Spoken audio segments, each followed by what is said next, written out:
people, come for a rally at Columbia on Saturday, March 25th.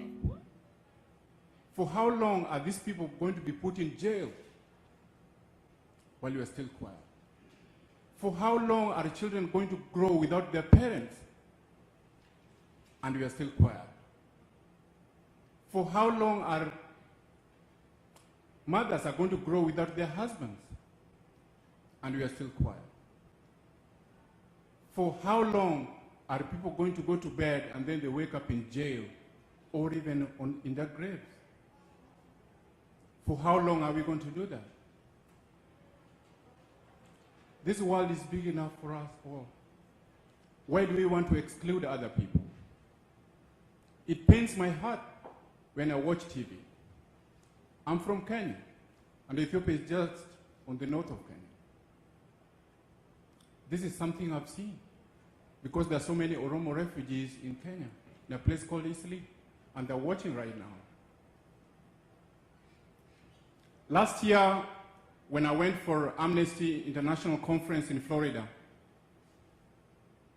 I met my friend here, Negesa,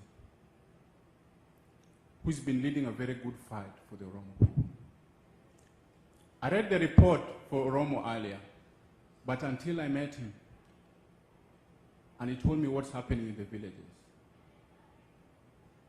Until I met him and he told me what he went through in his country. I said, we have to do something. We can no longer keep quiet. That is not us. So as we have the privilege of being in the world capital, that is New York, we have the microphone. We have to use it. And I want to thank all of you for coming here today because you're coming here alone. Probably it's going to save lives. And we all want to save lives. As we speak here now, many people are in jail. There's not even a single opposition politician in parliament. How is it possible that 60% of the country is not represented in the political landscape of our country? How is that possible?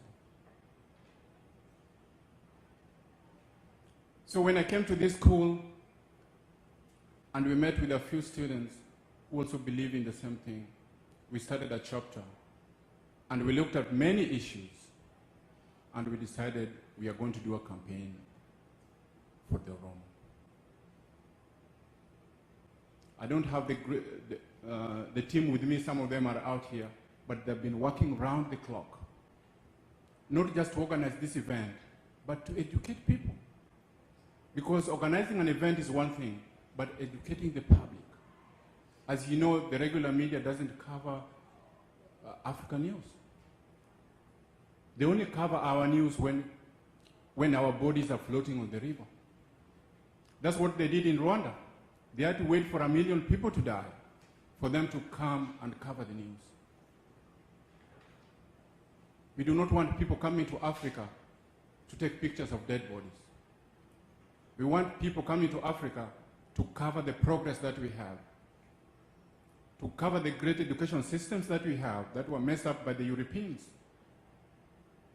Right now, people are talking about having flexible classes in our colleges. Africans had flexible classes for 1,000 years. And we'll call it, that's the new education system. I guess Africans were way ahead before the war. We have great speakers tonight who are going to shed light on the issues of the Oromo. And I'm so glad that they accepted to come. But before I introduce them, our executive director of Amnesty International USA, who was supposed to be here, sent us a welcoming video. Can we see the video for Michael?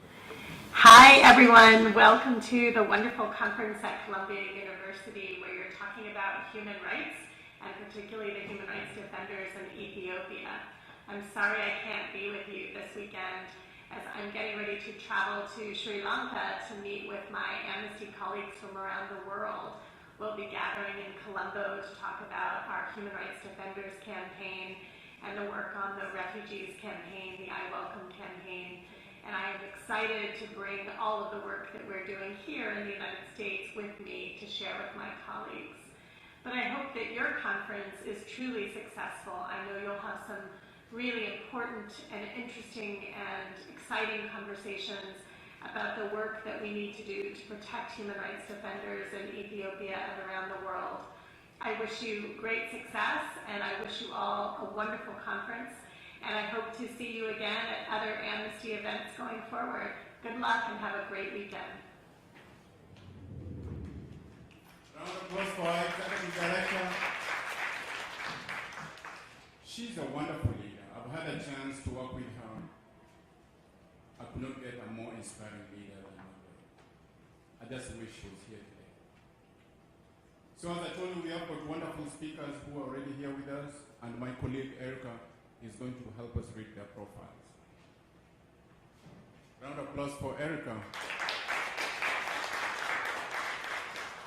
Hi everyone, my name is Erica, and as Nick said, I am so honored to introduce to you all of the incredible people that we have speaking about Oromo justice this afternoon with us.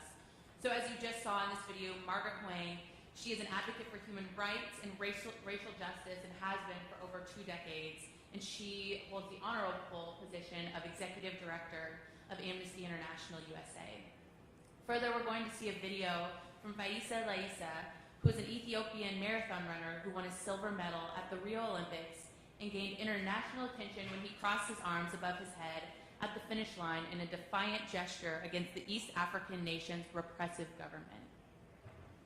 After his video, we will hear from Negesa Odo Dube, who is the chairperson of the Oromo Students' Union at Addis Ababa University from October 2003 to January 2004.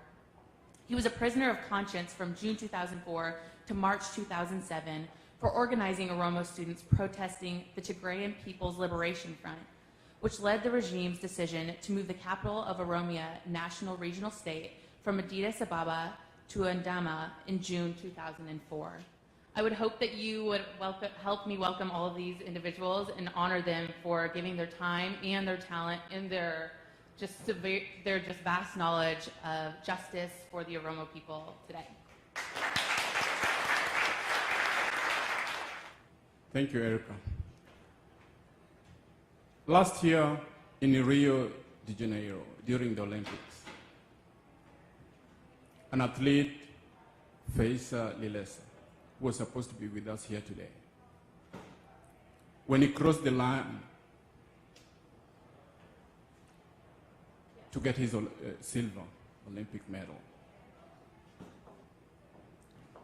he did the famous symbol. This is for the Oromo.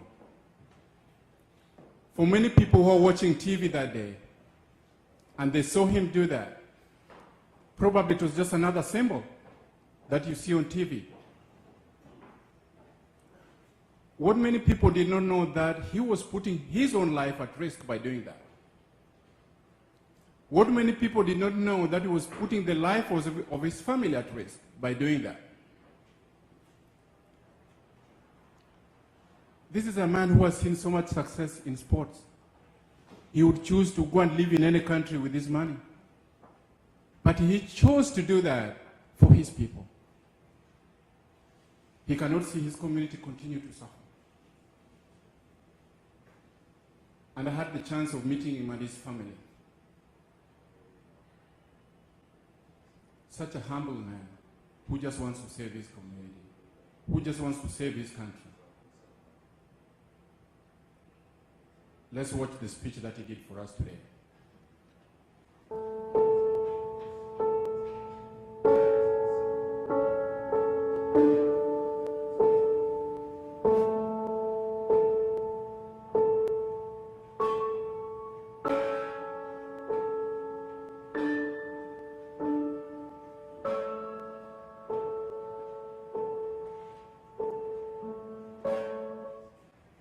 Ani atlet Faisa Lilisa jedhama kana jiraadhu USA Arizona keessa jiraadha.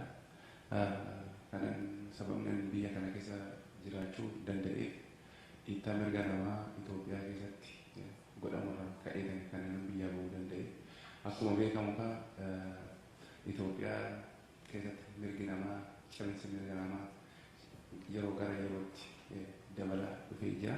Mootummaan Itoophiyaa yeroo ammaa kana keessa kumaandi poosti kan jedhamu namatti uummatatti gadhiise ajjeesuudhaaf, hidhuudhaaf, ari'uudhaaf eeyyamni kennamee jira. Yeroo ammaa kana guyyaa gara guyyaatti dabaleetti kan jiraachaa jiru. Biyya kana keessatti miidiyaa walabaa, barruu walabaa tokkollee hin jiru. Namoonni kanarratti hojjetan mana hidhaatti guuramanii turanii paartiin siyaasaa, paartiin walabaadhaan biyya kana keessatti mootummaa wajjin hojjechuu danda'u baay'ee rakkisaadha. Akka fakkeenyatti paartiin koongiresii Oromoo kan akka Baqqalaa Garbaa, Dr. Mararaa Guddinaa, Dajanee Xaafaa fi gurmeessaa ayyaana fi kan biroollee biyya kana keessatti mana hidhaatti dararamaa yerootti argamantu jira. Akkasumas barattoota yuunivarsiitii fi qotee buloota fi namoota Itoophiyaa keessatti waa'ee mirga isaanii dubbachuudhaaf yaalan irratti dararaa guddaa yeroo ammaa kana kan gaggeeffamaa jiru. Yeroo gara yerootti wanti haalli akkanaa kun waan hammaachaa dhufeef wanti mootummaan Itoophiyaa yeroo ammaa kana uummata irratti durii qabee gochaa ture caalatti wanti qoratame natti hin fakkaatu. Gadi fageenyatti waan sirriitti seenamee ilaalame natti hin fakkaatu. Kanarraa ka'uun haala yeroo ammaa mootummaa Itoophiyaa gochaa jiru kana Amnesty International addunyaa fi dhaabbanni mirga dhala namaatiif falman hunduu dhimma kana sirriitti gadi fageenyaan odoo ilaalanii kabajaan isaan gaafadha. Galatoomna.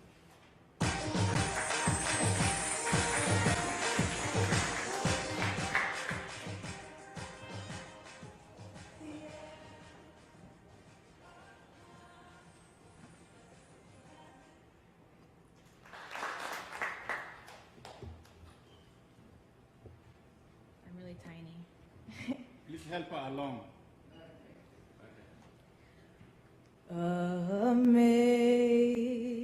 Amazing grace, how sweet the sound that saved a wretch like me. I once was lost, but now I've found.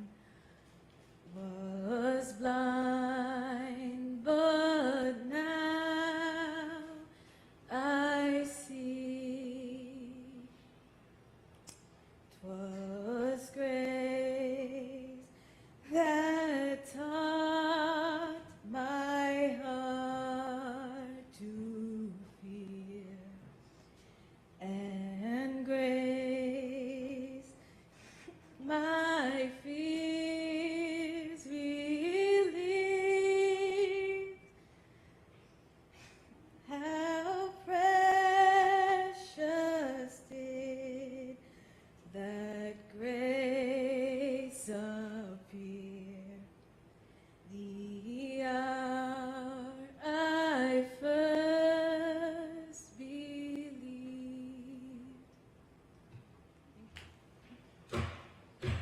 Thank you all of you to be here, and thank you, Nick, for organizing this event. Nick and his team. Yeah, I met him April 2016 in Miami, Florida, at Amnesty International General Annual Conference. I told him about Oromo and the plight of Oromo people and what is going on in Ethiopia against, what government is committing against its own citizens. And now he had that in his mind, and then he organized this event. Thank you so much. So my topic is the grave human rights abuses in Ethiopia and what can the diaspora and US citizens do?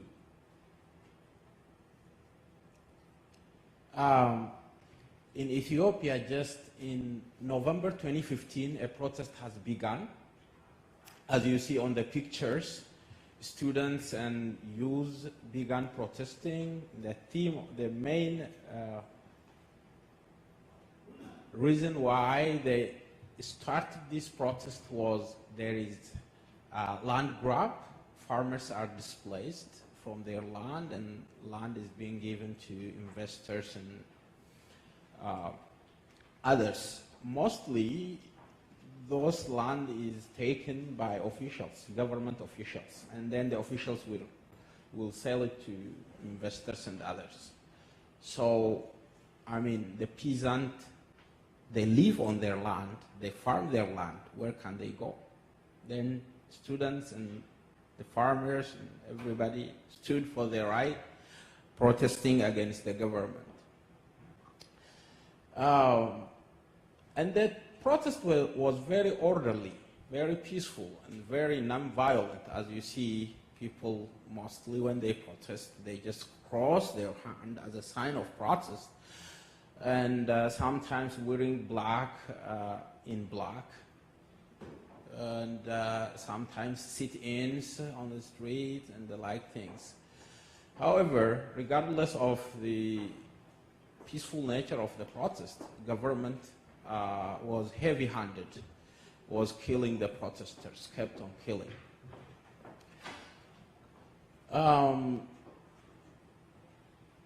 Yeah, so that protest looks now, it seems that there is no protest, but there is a lot of grievance still, because the protest continued for about 1 year until October 8, 2016, from November 12, 2015 up to October 8, 2016, when the government in Ethiopia declared a state of emergency, that people cannot even walk there is curfew, they cannot move in the night, they cannot walk in groups. Then if they do, the military and it is called command post. I mean, the state is ruled by these military forces, they kill, and they are not responsible if they kill you. So still Ethiopia is under a state of emergency since October 8, 2016. So it seems now the government arrested in like hundred of thousands. I can say it's hundred of thousands. It releases, every 3 months it releases 10,000, 12,000, 13,000 people. They say these people are trained, and now they put on a white t-shirt on which it is written not again, no protest again in a sense. So it declares in its media, now 12,000 people have been trained and released. Something like that. They keep them for 3 months and release, and they keep the major, maybe organizer of protests in prison.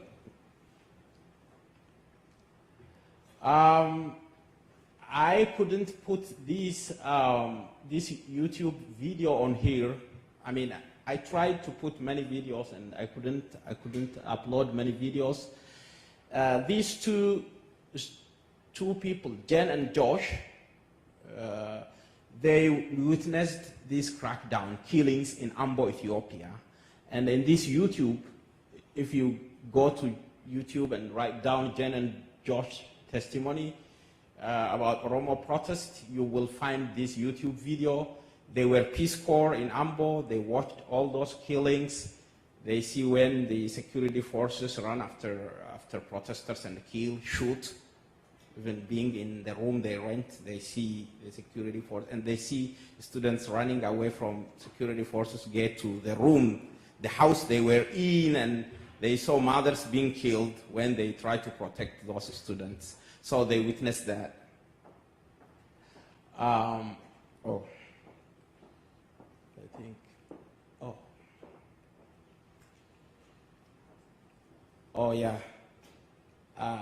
This is a blank. I tried to upload a video, I couldn't. If anyone can play, I upload 2 videos in the email, which I wanted. Oh, okay. Yeah. Before this video, there is another video too. This is all. Okay, let's see this video.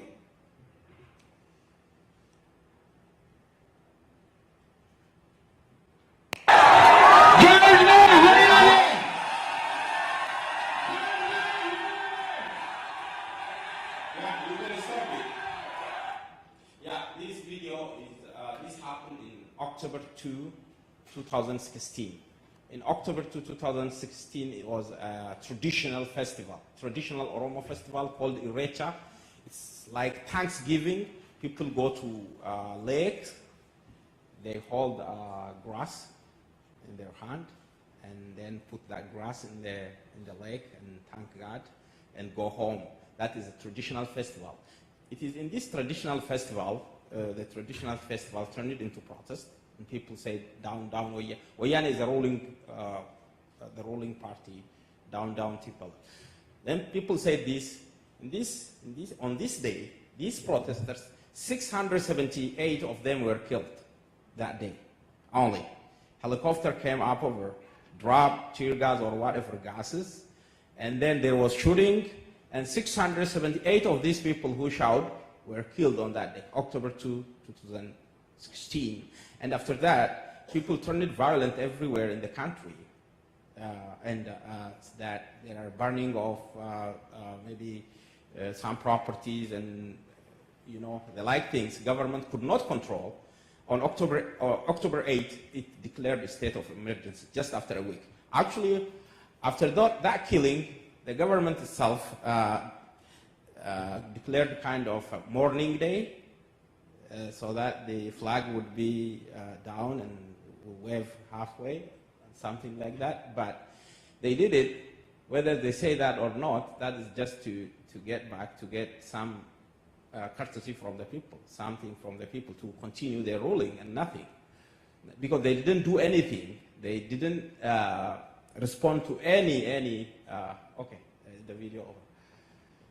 So here I come with the demands of the Oromo people. In this case, when I say Oromo people, I am saying, on the other hand, it's the demands of Ethiopian people. It's only because the protest was begun in Oromo, and the Oromo is the largest ethnic in Ethiopia, like constituting 40% of the total population.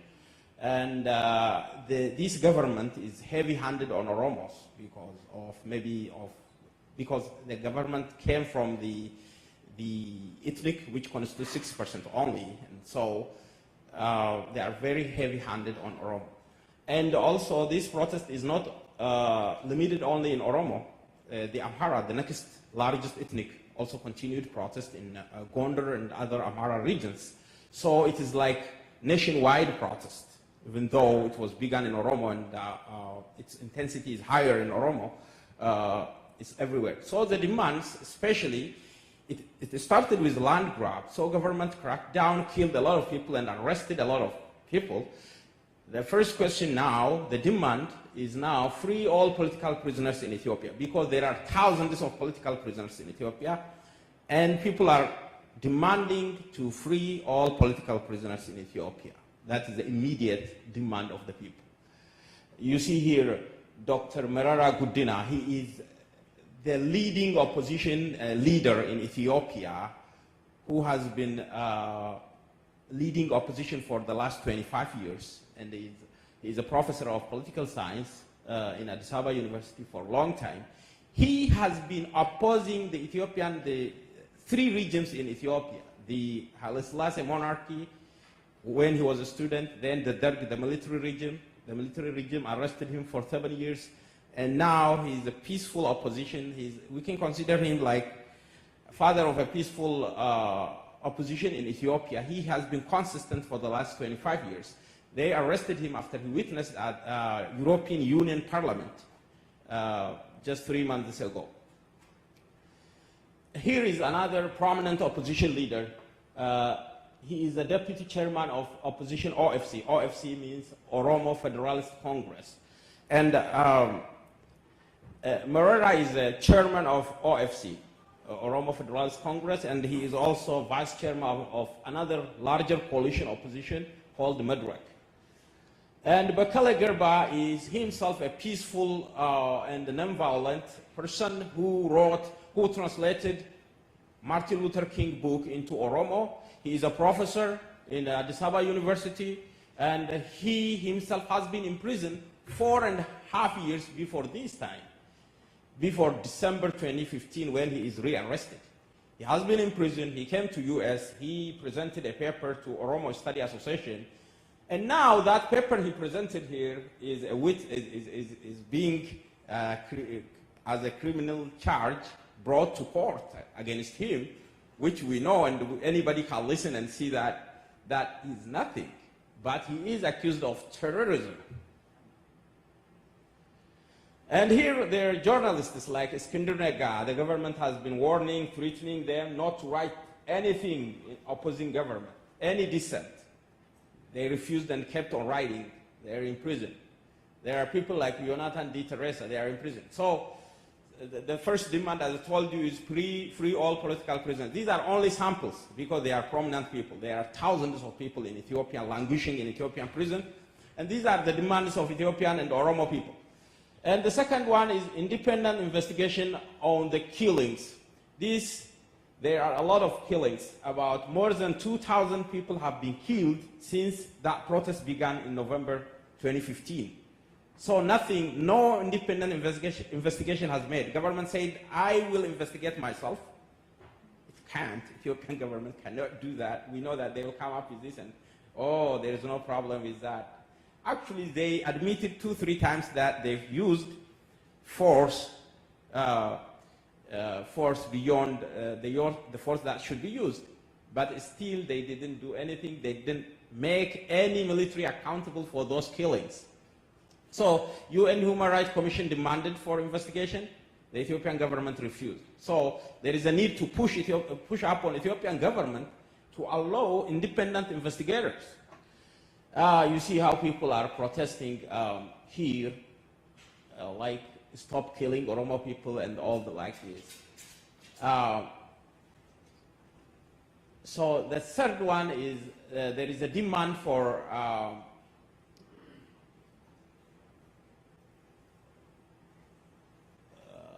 after independent investigation, there is a demand for freedom, democracy, and respect for human rights. There is no human rights in Ethiopia, there is no democracy, there is no freedom. Government wins 100%, win all 547 chairs in the election. I myself have been in election in 2010. I ran representing opposition Oromo Federalist Congress.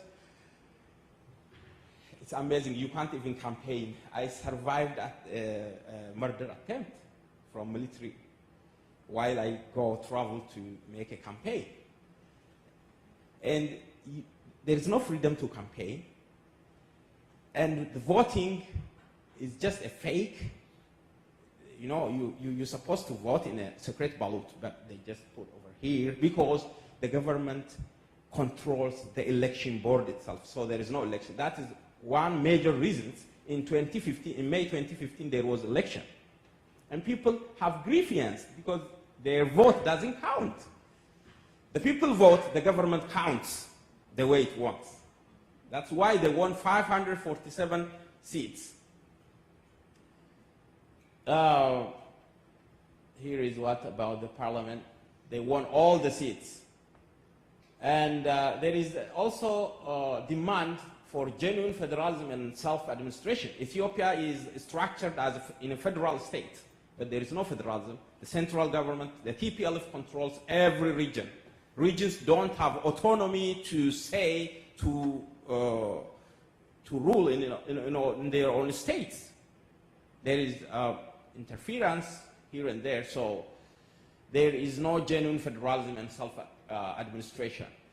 There is also another demand of making Afan Oromo a federal working language, which government did not respond to because Oromo, the ethnic constitutes about 40% and is the largest language in Ethiopia.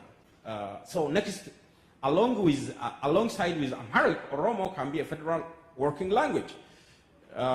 Ethiopia can have 2 federal working languages. Amharic is a federal working language. There is a demand to make Oromo a federal working language, which government could not respond to. There is another quest which is addressing the special interest of Oromia region in Addis Ababa.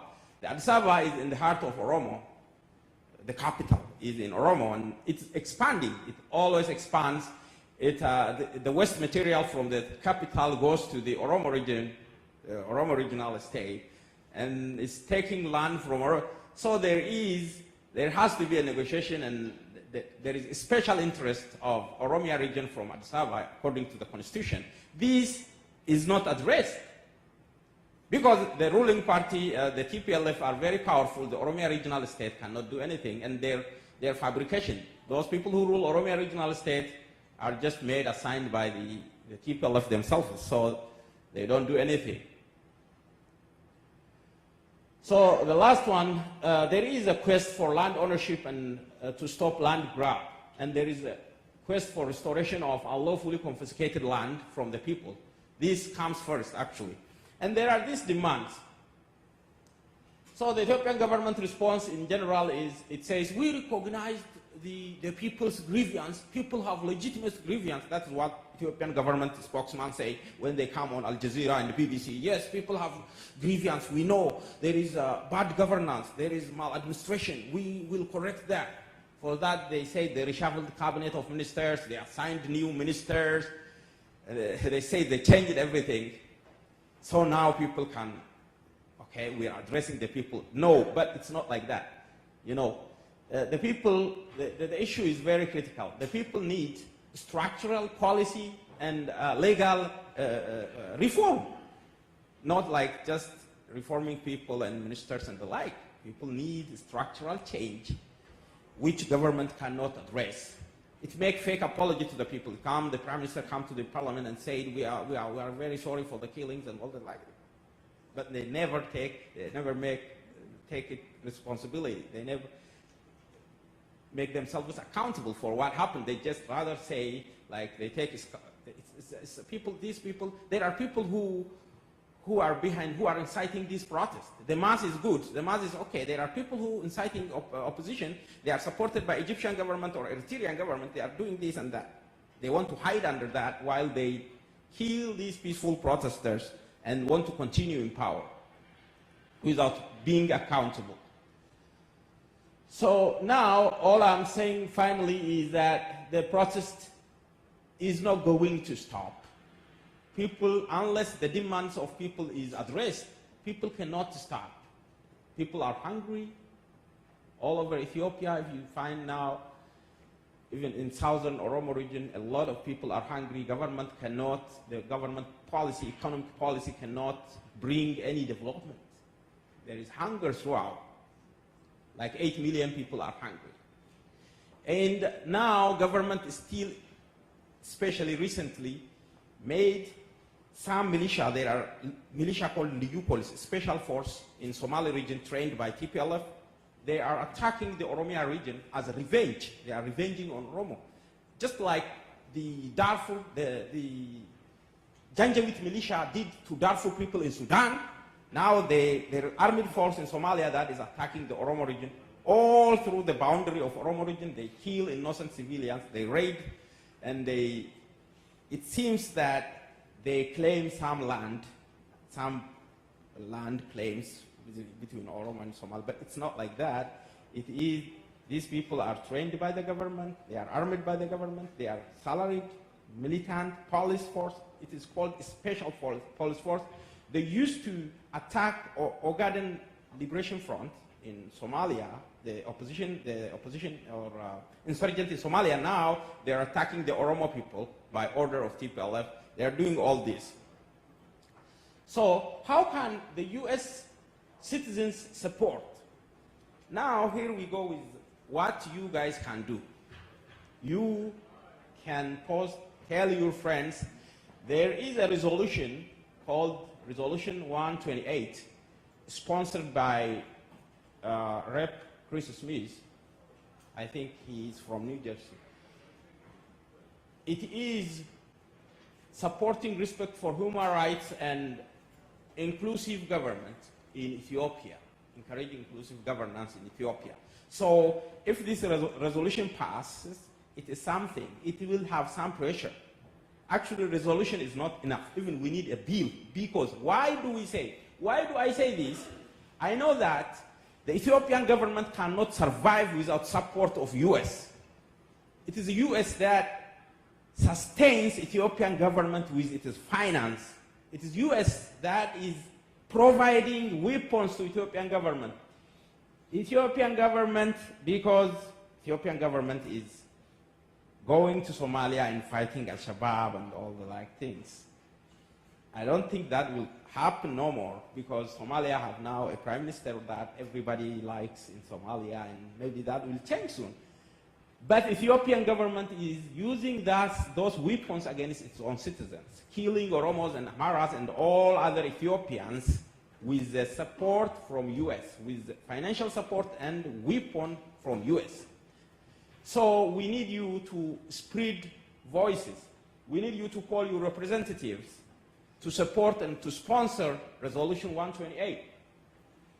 If this resolution passed, it will, like if Ethiopian government continue their human rights abuses, so the financial support will somehow, will reduce. So that way we can put pressure upon Ethiopian government. So such kind of conferences, such as this, you organized, should be organized everywhere and should raise awareness of US citizens about what is going on in Ethiopia. We need this support. I have said this already, because the Ethiopian government cannot survive without support from US. Diplomatic support and financial support. Even psychological support is not easy. US is with me. Who cares? I kill you. Nothing. It always declares like that. I arrest you. Nobody can release you from here. We don't want their money if you want. We can stand by ourselves.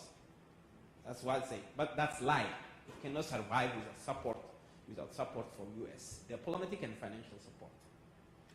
So we need US citizens to rise, because this is all about humanity. It's our brothers who are being killed.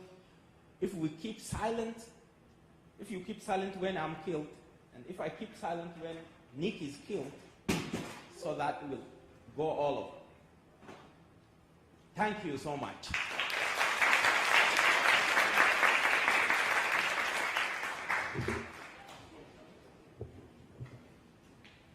I said that for Oromo, you need to clap harder. Can we do it? A round of applause. Can I hear your voices? The Oromo people, you're letting me down in this room. Can I hear some Oromo chant now? I guess you want to lead us on one Oromo chant before we go to the Q&A? I want one Oromo chant before we move on.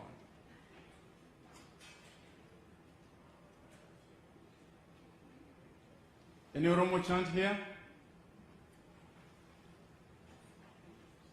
You know your folks are watching from the village, right?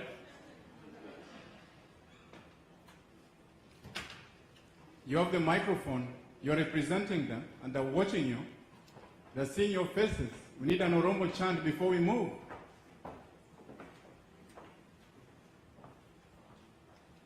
Okay, I'm going to do a Kenyan chant, okay? I'm going to do it right now, and I know some of you are going to help me. When I say anything, you say, Tibim. Tibim, T-I-B-I-M. Tibim, can we say all say Tibim? Tibim. Columbia University. Tibim. Oromo people. Tibim. Ethiopia. Tibim. Africa. Tibim. New York. Tibim. That's much better.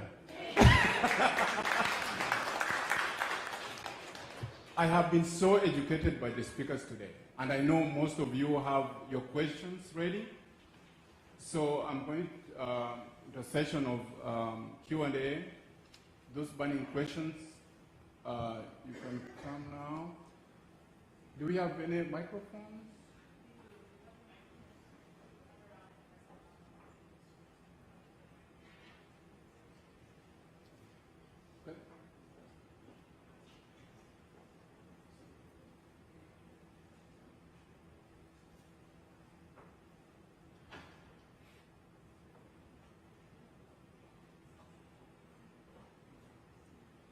Are the microphones ready? Okay. So the microphones next to you. If you have any questions, we have our speakers here. We are glad to have them. Any questions? If you have a question, please just stand up and get to the line. And you'll ask your questions at this point.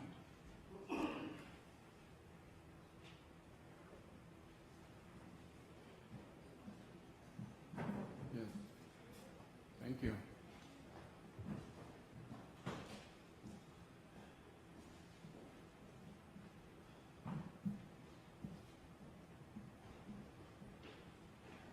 I'll start with my question. The Oromo and Amara, probably this question is for my brother Dube and my sister Clara. Kulani, sorry. The Oromo and Amara make almost 60% of the population. 70%. Oh, okay. You're educating me. They make almost 70%, as they say. Those are not my words. And in the last election, the present government claimed 100% victory. Please, can you break down that for me? I just don't get it. Okay. In elections, it is political parties that run for election, right? So if there is election, it's like a football game. There has to be a referee. In election, the referee is electoral board. In Ethiopia, there is National Electoral Board. So that National Electoral Board is another EPRDF, another ruling party. They are. Most of the people, according to the Ethiopian constitution, it's the prime minister who suggests who would be the president of the electoral board. But now the whole structure of electoral board is made up of the ruling party people. Most of people who are in the electoral board, they say they have resigned from the party membership. You know, it's the EPRDF tell them resign and get there. And they made they become the part of the electoral system in every district, in everywhere, because I've been there. So even the EPRDF people just say, "Oh, do you have permission to campaign this day?" Oh, I don't need permission. Oh, you have to talk to electoral board, because they know the electoral board is theirs. The electoral board, no, you should not campaign here, or you should not. So the main game is this, and there are a lot of tricks. Most of the time, in some stations where the voting people are 1,000, the voting papers will be 2,000, because there are another voting card. I don't know where they come from. I mean, the election system is totally absurd. So that's why. So is it like the U.S. Electoral system where you can win by the delegates but lose popular and you become the president? By the way, the system is different. Ethiopia is parliamentary system of government. It's not presidential. You elect representative. Member of parliament the prime minister is elected from the parliament, and then he will organize a cabinet of ministers. And the power, the larger power vests within the parliament, because they are representative of the people. So the Ethiopian parliament has 547 seats. So in all those 547, for all those seats or constituencies, people would be elected. There, they wreck the election, the votes. So they win all the chairs, all the seats, and they come, that's over. People don't have votes. That the problem is within the election system. Do you have any question? Because I have tons of questions that can keep asking them.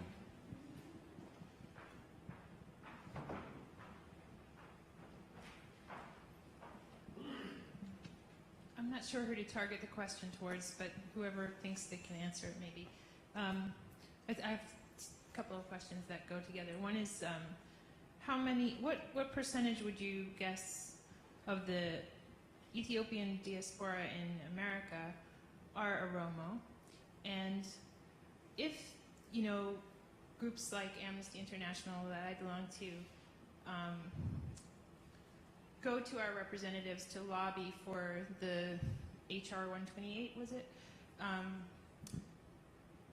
My concern with that, which I think if I were to go and lobby a congressperson about it, they may ask this question, and I wouldn't know how to answer it, would be, if the Oromo people are marginalized in Ethiopia, wouldn't divesting from Ethiopia and wouldn't that affect them even worse than affecting the Ethiopian government? Like, wouldn't those people suffer even more from less support from foreign governments? Just, I'm wondering what your take on that is. Can you elaborate a little bit? So, I mean, I think the American, this is not based in much education about it, but I think the money that the United States gives to foreign governments for, supposedly for development and investments to help people, I feel like if that money is taken away, if we divest, or isn't that going to hurt the Oromo people? Does that make sense? Yeah. Now we got.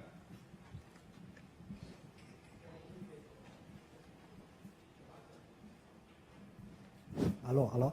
I'll give you a general calculus. The interest of the American government is not towards how many people are Oromo. It's what they can get from Ethiopia. That's where the interest is. Now, our interest as people who are based on the rule of law, who want to see and make sure that the Oromo people do not suffer, is to present them evidence that such atrocities and injustices do exist in the Oromo land. If we want to represent facts, they know the facts themselves. They know the facts themselves. What all we want ourselves to tell is to represent the facts in a much broader way so that other people see it, not only those in power. Thank you very much. Yeah, my question is the aid. There is some aid that goes through the NGOs directly to the people. And there is aid directly going to the government, military aid and all other aids. That is the aid we want to stop. And even the diplomatic aid, the US government, the president has been in Ethiopia saying that, Ethiopia is a democracy. And you remember Susan Rice saying that when she was asked, was that a democracy? 100%, and she laughed. It means that all those saying, all those gestures, and not accepting, recognizing that injustice by itself means a lot. I mean, and for example, the Angela Merkel of Germany, she went to Ethiopia, she visited Ethiopia, she refused to shake the hand of the Prime Minister. It's something, it tells something. Okay, your hand is not clean, you're killing people. I don't shake your hand.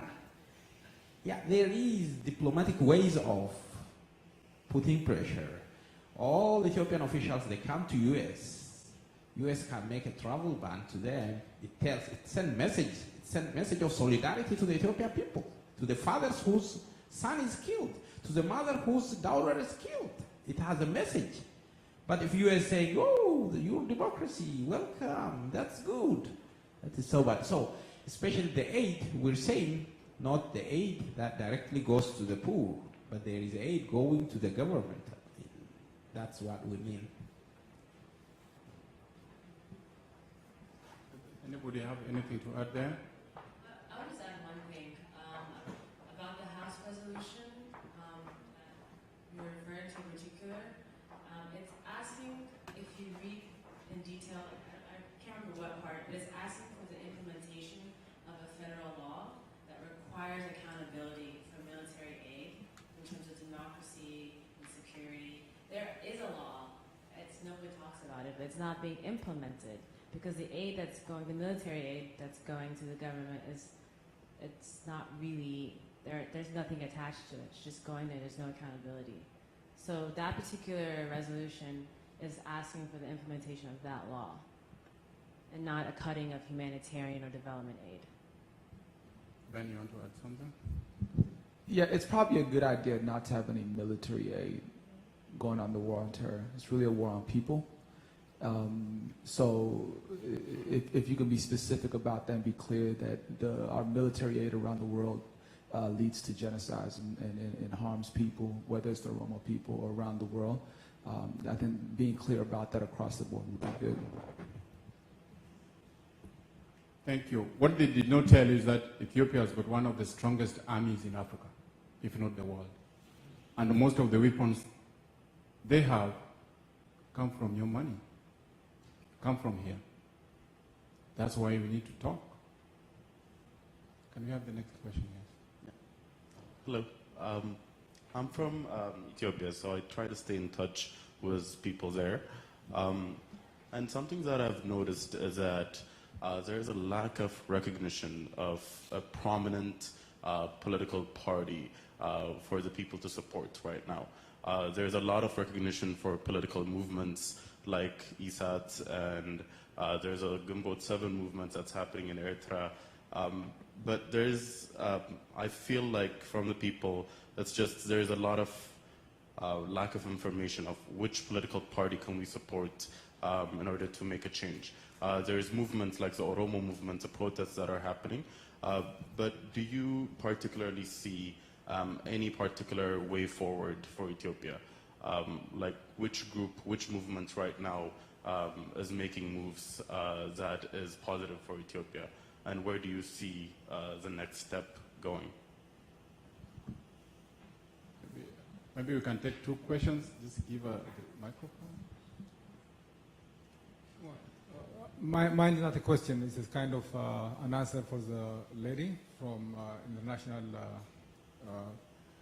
When she says that how many of you are Oromos in America, I think instead of saying that such percentage of Oromos, if we go saying that, as a matter of fact, there are atrocities in Somalia, atrocities in Amara, atrocities in all over the 9 regions in Ethiopia. So if we,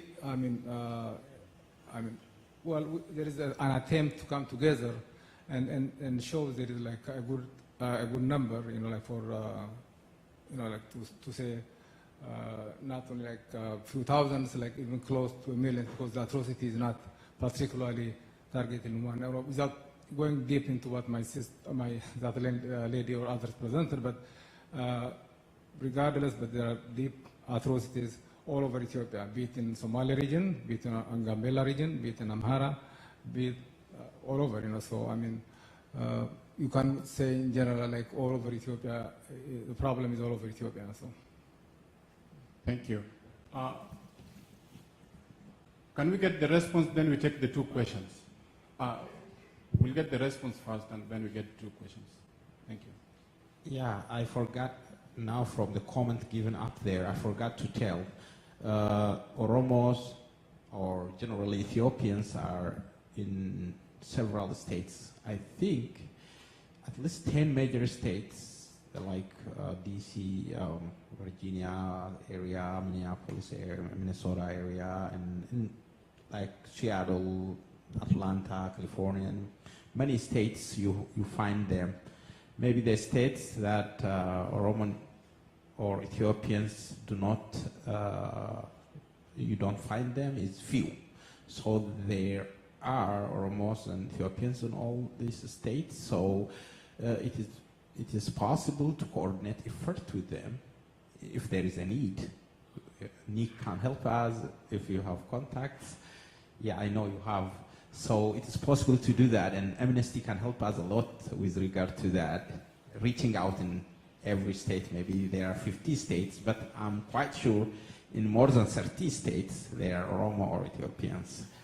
Thank you so much. And with the questions raised from there, you say, are there options? Are there options for Ethiopian people who can? What are options? Actually, there is political group such as Medrek, Coalition of Oromo Federalist Congress, Arena Tigray from Tigray, Sidama, and from Southern Nation and Nationalities, and Andenat used to be there. So such coalition as Medrek, which has political group from Oromo, Amara, Southern Nation and Nationalities, and from Tigray too. I think these are alternatives for Ethiopian people, and their methods and their programs would work, and they have huge support. As you know how they challenged it in 2010 as well as 2015 elections, the Ethiopian government. If free and fair election really exist in that country, they win. Obviously, they win. So I think we have those options. So I myself am leading a support group for Oromo Federalist Congress, which is one of the parties in Medrek coalition. Thank you. I just want to quickly add just one point. I don't think there has ever been a shortage of political parties. There has actually been, in my opinion, sometimes too many forming. And the issue is there is no true opportunity to participate in these elections. And if you participate, you end up in jail. And now like all the major leaders of OFC, the Oromo Federalist Congress, are literally in jail right now. The members are in jail.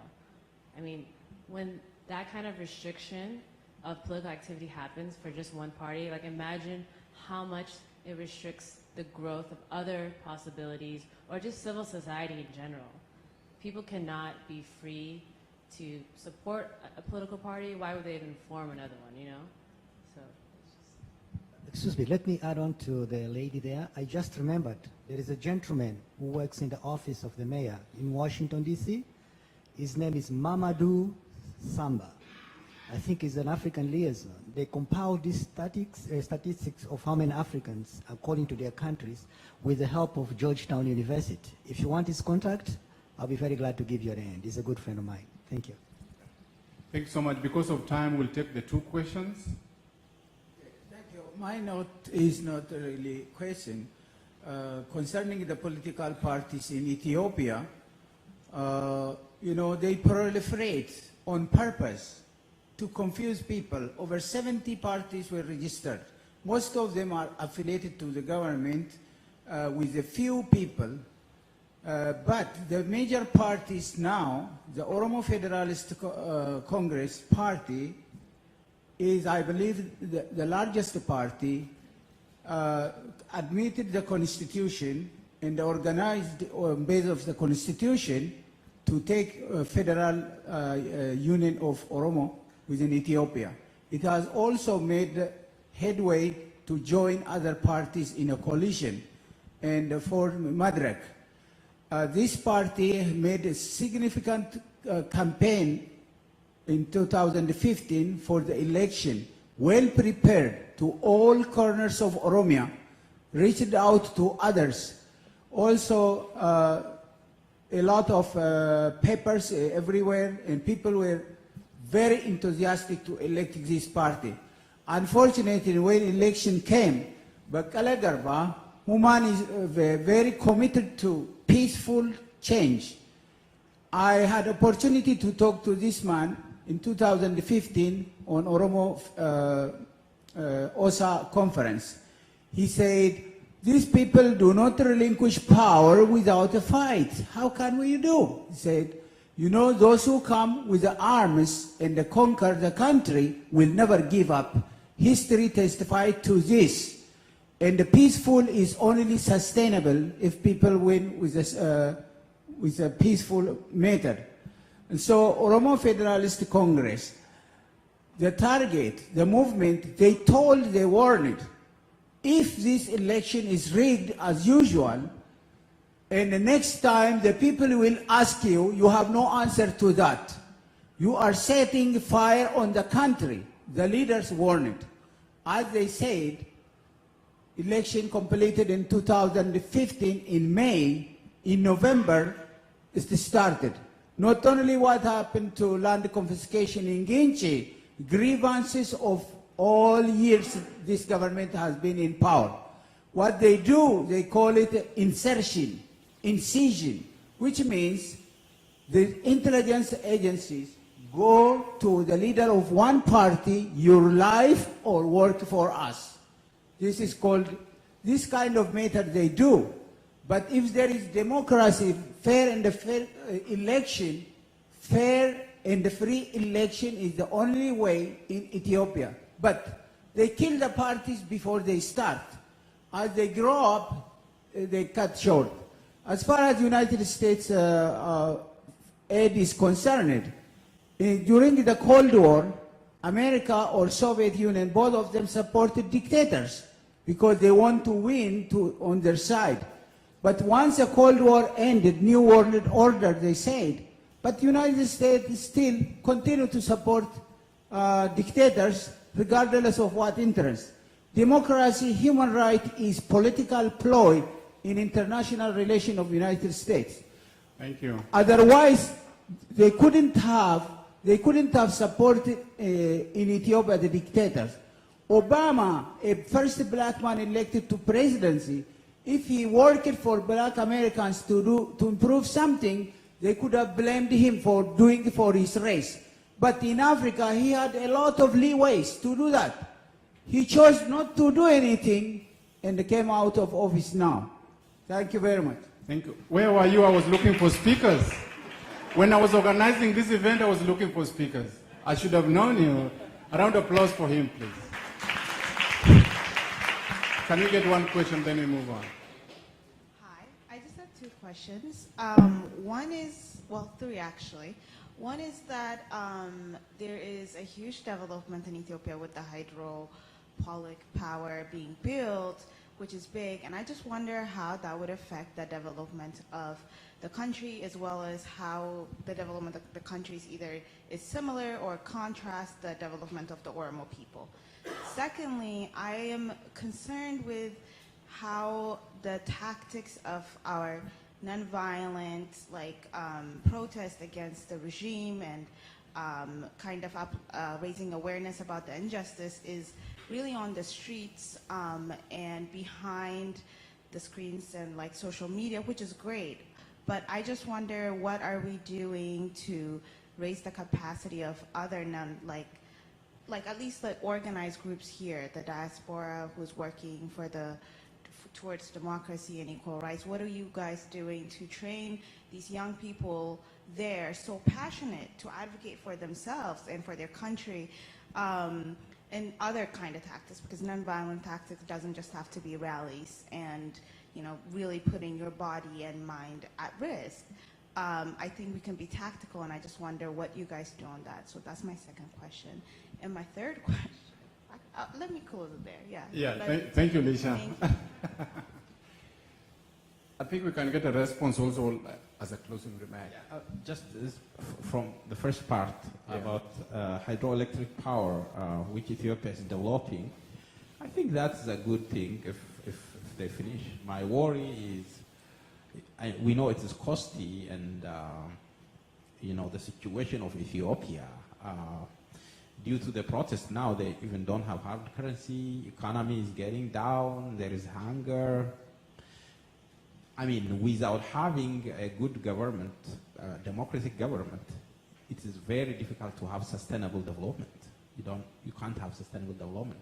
And the Ethiopian government was taking a model of Singapore and some other countries, countries in which government stay in power for 50 years or 40 years or more, and saying we can stay in power, and once we deliver and we bring development, and then we can stay in power, no matter what.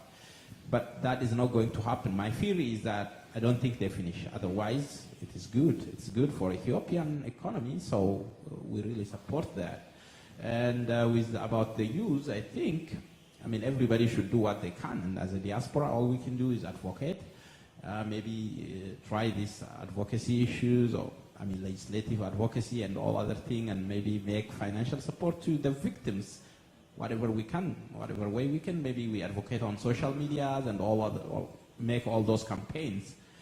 But the thing is that about the nonviolent movement back home, I think those movements such as boycott market, boycott, some economic boycott that has been made for about a week had a very tremendous effect and influence. I mean, it is very productive. If you remember, there is a grand rally on August 6th. That was, I mean, it claimed many lives, more than 50 people, 50 lives. But the economic boycott it broke the backbone of the government. And I think that would happen again. I mean, people without risking their lives, they can stay their home. And that way, I mean, if many people participate the way people participated before, still the government would answer some of these questions if we do that. Thank you. I just want to add one note. The way I view the diaspora in relation to young people in Ethiopia is more of a supportive role versus a leading role. So when I was thinking about your question, the reason why I was having difficulty trying to answer it is because I don't think we should be leading or telling young people how to strategize or what tactics to use, because they're well aware of their context in a way that we cannot be. But we can support, right? So advocacy, I think, is essential because we have access to Congress, we have access to our senators and our representatives, and these are people that are voting on bills that are affecting what's happening in Ethiopia. So that's number one. Number two, humanitarian assistance.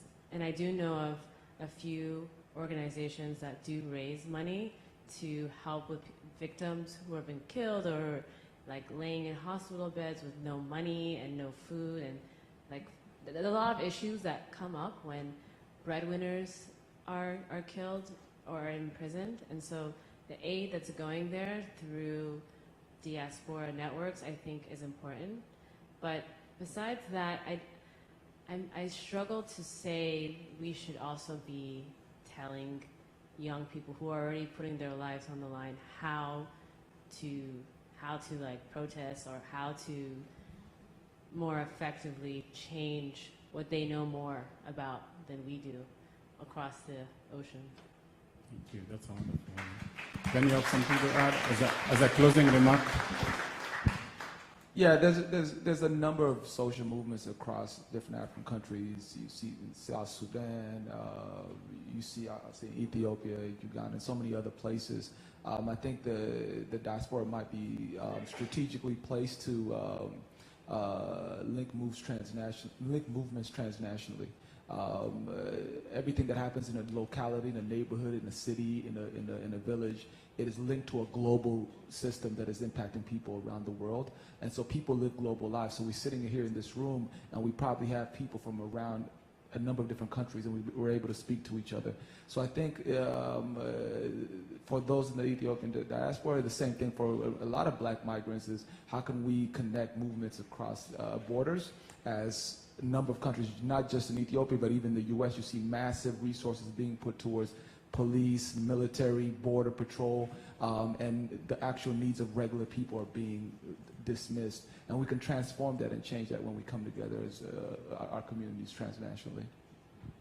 Thank you. Brother George, as a closing remark. Well, You have one short question? On the last point you made about the African diaspora, the United Nations declared 2015 to 2024 the year of people of African descent, right? Mm-hmm. How then is your issue being presented in that platform? How are you connecting it to the decade? I didn't understand the question. Can you repeat the question? Can you elaborate? I forget exactly what year it was. That the United Nations has declared 2015 to 2024 the decade for people of African descent. There's a platform, there's a stage where discussions are happening all around the world, around the globe, in terms of African people. My question is, how is your people's struggle included in that discussion? Where are you making a place for yourself for that to be heard? I think I say this decade would be the decade of justice, economic, social and political justice in Ethiopia as Ethiopia. That would be for Africa too. I just want to add quickly that when we hold events like this, we do have petitions which people sign, and those petitions are sent to their embassies, to their government, and also to United Nations. Like even other events that we have held before, we have taken our petitions there and they become part of the conversation. So that's how they're getting involved in the platform for the Decade for the African Descent. So Brother George has a closing remark. Sometimes I sit here and laugh a little bit when people speak of the UN and other international institutions which have an obligation to hold world peace and uphold international laws. And when I sit here and see people having too much confidence in such bodies, which we should, it's laughable. I will give you a very big example. I don't know whether you heard, President Trump has withdrawn the American contribution towards the UN just because they passed a resolution that affected the people of Israel. I don't know, to stop the building of settlement, which was the Obamas let the ruling pass, and I believe Trump was not happy, and as a result, he did withdraw the. So sometimes we'll have to stop. What I believe is institutions like the United Nations have to stop mandating, or rather responding to issues due to because a certain country gives more money than the other. That's the phenomena which it has to stop in the UN. The UN has to have its own obligation, not because of the money people give them. If that comes to pass, then we are having a free UN that we can speak about. At this time, no. And the other thing is, what I feel myself, I do not know to date why is the headquarters of the African Unity still in Addis Ababa. I really don't understand. This is a country that has committed the worst atrocities in the world, does not uphold to any law, and is having one of the biggest African institutions as its headquarters in Addis Ababa. What is there that Africans are doing to have these headquarters in such countries? I asked that same question when the president of Namibia was here. We had a back and forth. We struggled to answer that question. And we have to keep asking that question. We cannot keep quiet. We have to keep asking why they're having the headquarters of African Union and they're doing all such atrocities in their own country. So thank you so much. Can we clap to...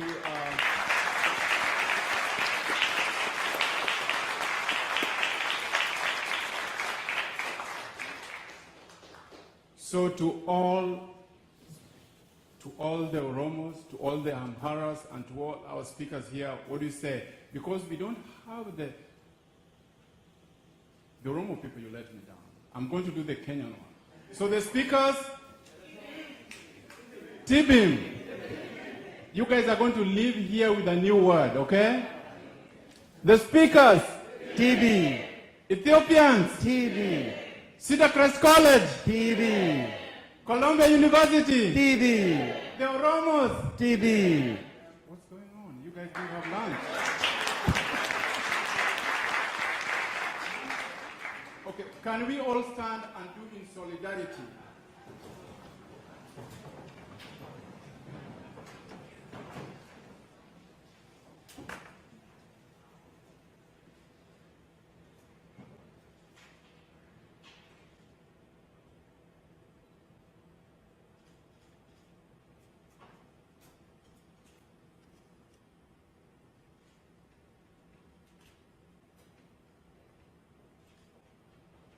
Can we all say no more lives to be lost in Ethiopia? No more lives to be lost in Ethiopia. Everybody has got their own space. Everybody has their own space. And we do have enough.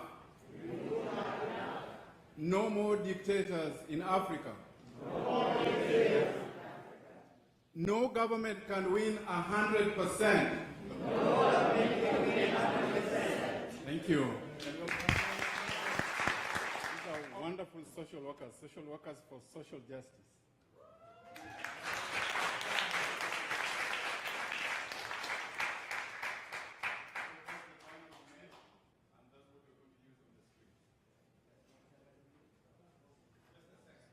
Okay.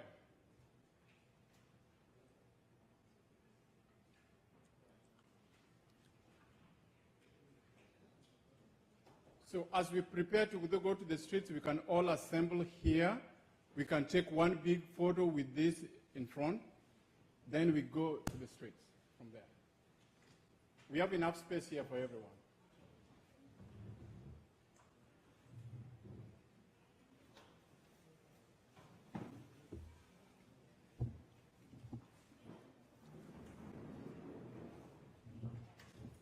Oromo people. Oromo people. Amara.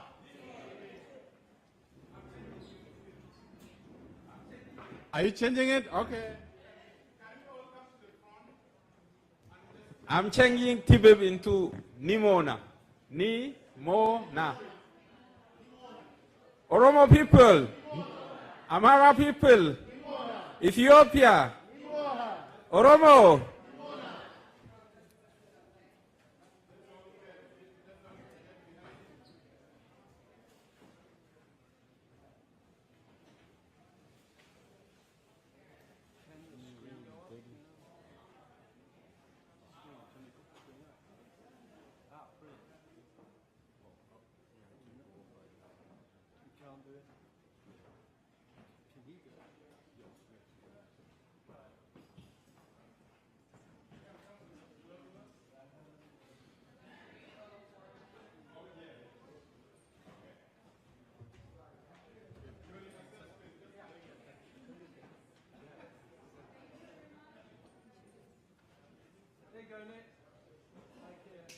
We're going to put the screen up, I hope.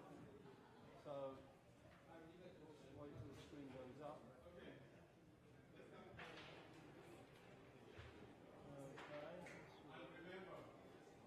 And if there's a lot of people standing in front, so if they could go behind, we could get a much better shot.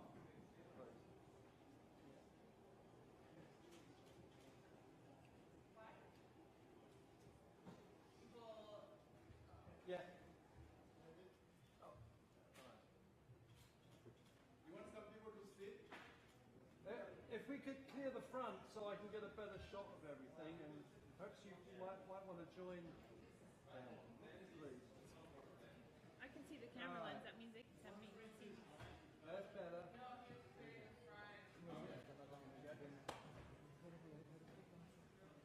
Yeah. Okay, we're going to take several. Ready? Okay. Amara people. Ethiopian people. The Kenyans. The Africans. The Americans. Columbia University. Cedar Crest College. The speakers today. Are we all energized? Yeah. Are you ready to hit the streets? Yeah. When you want it? What you want? Justice. When you want it? Now. You support the Oromo people? Yes. You support the Amara people? Yes. You support the Ethiopians? Yes. You support the refugees? Yes. You support the asylum seekers? Yes. You support the immigrants? Yes. What do you want? Justice. What do you want? Justice. When you want it? Now. When you want it? Now. What do you want? Justice. When you want it? Now. What do you want? Justice. What do you want? Justice. Stop. Stop. The killing. The killing. In Ethiopia. In Ethiopia. We want. We want. Justice. Justice. We want. We want. Justice. Justice. We want. We want. Freedom. Freedom. In Ethiopia. In Ethiopia. We want. We want. Freedom. Freedom. In Ethiopia. In Ethiopia. We want. We want. Justice. Justice. In Ethiopia. In Ethiopia. We want. We want. Freedom. Freedom. Freedom. Freedom. Justice. Justice! Justice! Justice! Justice! Democracy! Democracy! Human rights! Human rights! We want want human rights in Ethiopia! Now! Justice! Now! Rise in power! Rise in power! Rise in power! Rise in power! Rise in power! Rise in power! Who are we fighting for? Ethiopia! Who are we fighting for? Ethiopia! Who are we fighting for? Ethiopia! No more women suffering! No more men suffering! Who are we fighting for?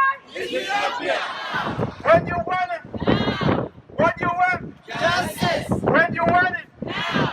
You support the Oromo people? Yes! You support the Amara people? Yes! You support the Ethiopians? Yes! You support the refugees? Yes! You support the asylum seekers? Yes! You support the immigrants? Yes! What do you want? Justice! What do you want? Justice! When you want it? Now! When you want it? Now! What do you want? Justice! When you want it? Now! What do you want? Justice! What do you want? Justice! Do you want all the jails to be closed?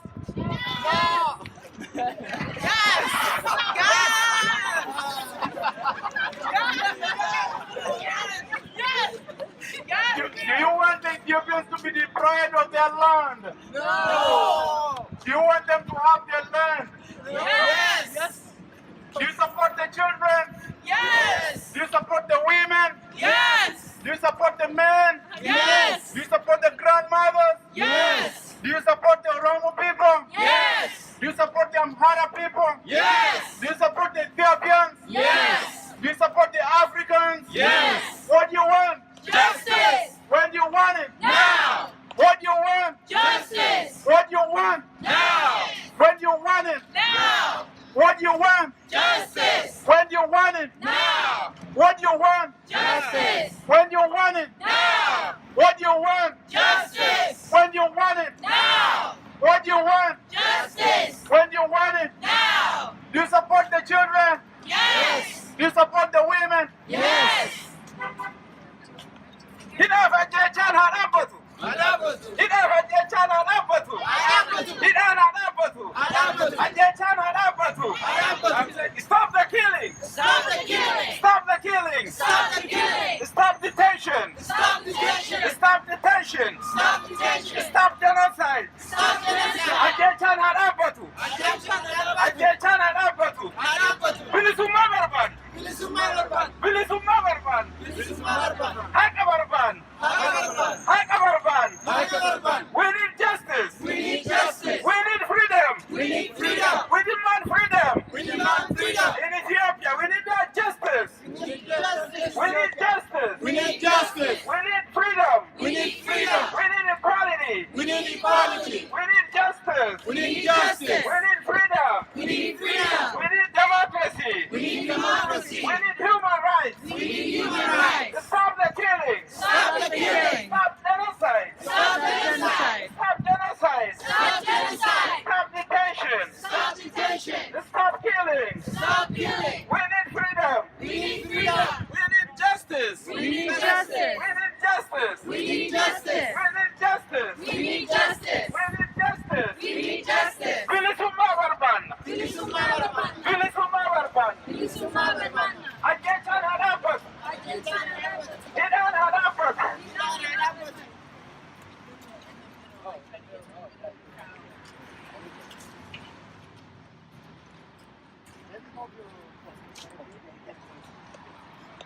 When I say justice, you say no! Justice!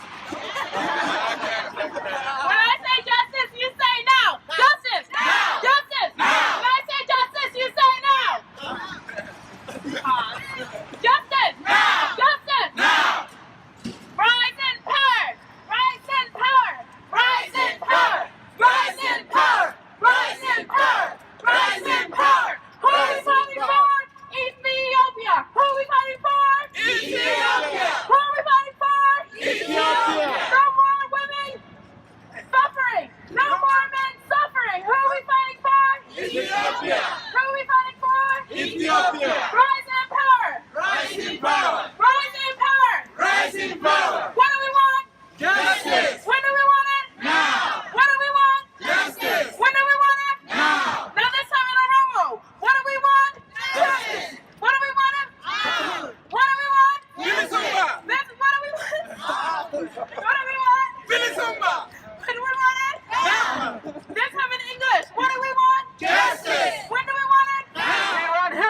rights. We want human rights. We want justice. We want justice. We want freedom. We want freedom. We want freedom. We want freedom. We want human rights. We want human rights. To stop the killing. The killing.